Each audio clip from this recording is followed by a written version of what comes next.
सूर्यवंशी।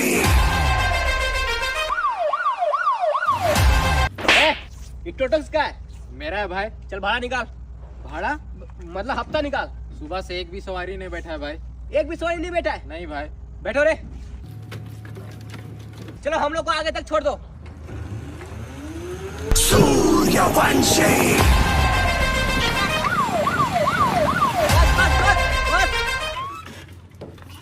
कितना हुआ? 50 रुपया।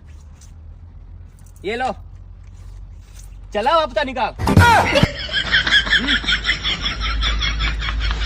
चलो रे।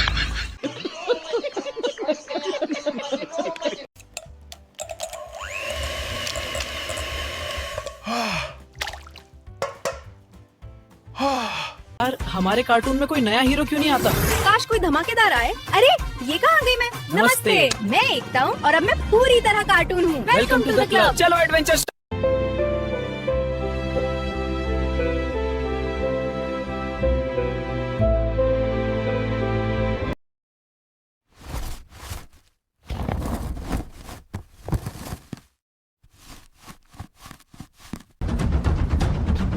Looks like we're in your way, friend. Last chance, walk. Not gonna happen.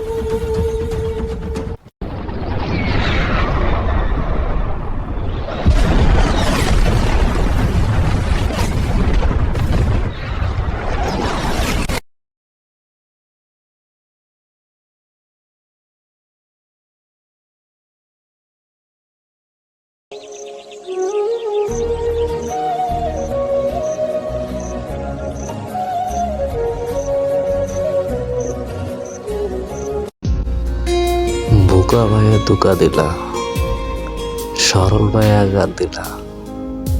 তুমি না আমারে ভালোবাসতা।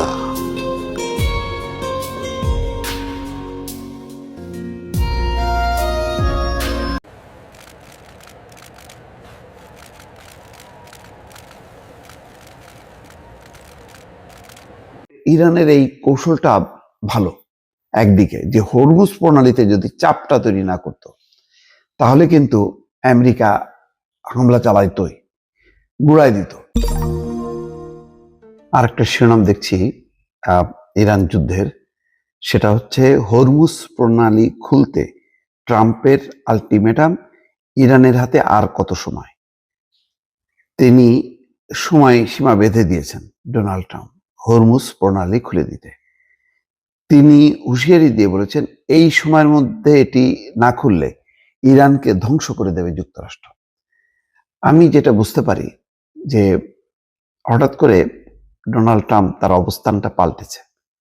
যেমন তিনি যুদ্ধ থেকে সরে আসতে চাচ্ছে এবং বলছে যুদ্ধবিরতি, আনুষ্ঠানিক যুদ্ধবিরতি হবে না, কিন্তু মানে ইরানের অভিযানটা গুটায় নিয়ে আসতে চাচ্ছে।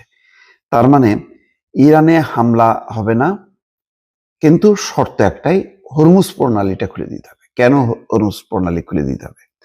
হরমুজ প্রণালী যতক্ষণ আটকে থাকবে সারা বিশ্বে জ্বালানি সংকট তীব্র আকার ধারণ করবে এবং যত তীব্রতা বাড়বে সবাই তখন দোষারোপ করতে থাকবে ডোনাল্ড ট্রাম্পকে, যে ডোনাল্ড ট্রাম্প ইরানের উপর যে যুদ্ধ চাপিয়ে দিয়েছে একতরফা, তার জেরে এই পরিস্থিতি। এই কারণে ডোনাল্ড ট্রাম্প এই চাপ মুক্ত হওয়ার জন্য, ঠিক আছে ইরানে আমি হামলা করব না, তোমরা হরমুজ প্রণালীতে আর ডিস্টার্ব করবে না। ইরানও আমি দেখলাম যে নমনীয় কোনো একটা পত্রিকার খবর দেখলাম যে হরমুজ প্রণালীতে মানে তেলবাহী জাহাজ চলাচলে কোনো বাধা নেই, এমন একটা বক্তব্য দেখলাম। তবে ইরানের এই কৌশলটা ভালো একদিকে, যে হরমুজ প্রণালীতে যদি চাপটা তৈরি না করতো তাহলে কিন্তু আমেরিকা হামলা চালাইতই, গুড়াই দিত। এখন দেখেন গত কয়েকদিনে ইরানের উপর কিন্তু তেমন আক্রমণ হচ্ছে না, বরং ইরান ভয়াবহ হামলা চালাচ্ছে। হামলার মাত্রাটা এমনই, সেই ভারত মহাসাগরে দিয়াগো গার্সিয়া দ্বীপে ব্রিটিশ আমেরিকার যে নৌঘাঁটি, সেই ঘাঁটিতে যে হামলা করছে 4000 কিলোমিটার। ইরান বলতো যে আমার 2000 কিলোমিটারের সক্ষমতা আছে, কিন্তু তার সক্ষমতা যে এটা বিশাল, এটা নতুনভাবে চিন্তায় পড়ে গেছে সবাই।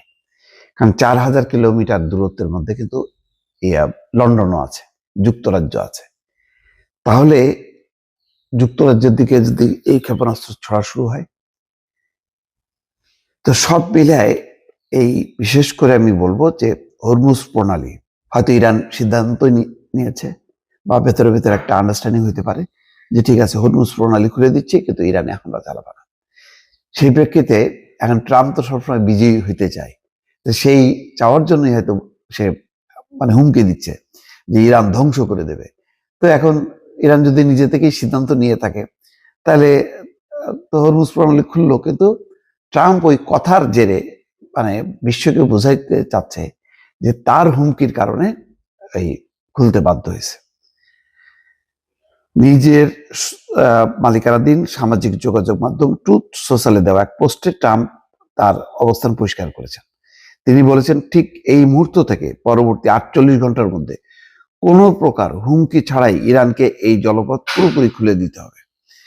জিএমটি সময় অনুযায়ী ট্রাম্প গতকাল 21শে মার্চ রাত 11:44 এই পোস্টটি করেন। সেই হিসেবে হরমুজ প্রণালী খুলে দেওয়ার জন্য ইরান আগামীকাল 23শে মার্চ রাত 11:44 থেকে ইরানের সময় 24শে মার্চ 3:14 পর্যন্ত সময় পাচ্ছে। উল্লেখ্য জিএমটি সময় অনুযায়ী বাংলাদেশের সময়ের ব্যবধান 6 ঘন্টা। সেই অনুযায়ী ট্রাম্পের দেওয়া আলটিমেটামের শেষ সময় বাংলাদেশ সময় অনুযায়ী মঙ্গলবার ভোর 4:44। আমার ধারণা যে ইতিমধ্যে হয়তো ইরান তার কঠোর অবস্থান থেকে সরে আসছে। বিনিময় একটাই যে ইরানে হামলা করা যাবে না। ইরান সবসময় বলেছে যে তারা যুদ্ধবিরতি চায় না, তারা স্থায়ী যুদ্ধবন্ধ চায়। গ্যারান্টি দিতে হবে যে ইরানের উপর আর হামলা হবে না। এখন কি পরিস্থিতি সেই দিকে যাচ্ছে কিনা, নিশ্চয়ই তার দিকেই সবার নজর থাকবে। দর্শক আসসালামু আলাইকুম। আজকে তো চাঁদ রাত।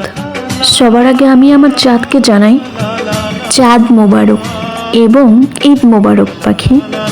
ওই চাঁদের মতো আলোকিত হোক তোমার জীবনের প্রতিটা মুহূর্ত। আই লাভ ইউ আমার চাঁদ।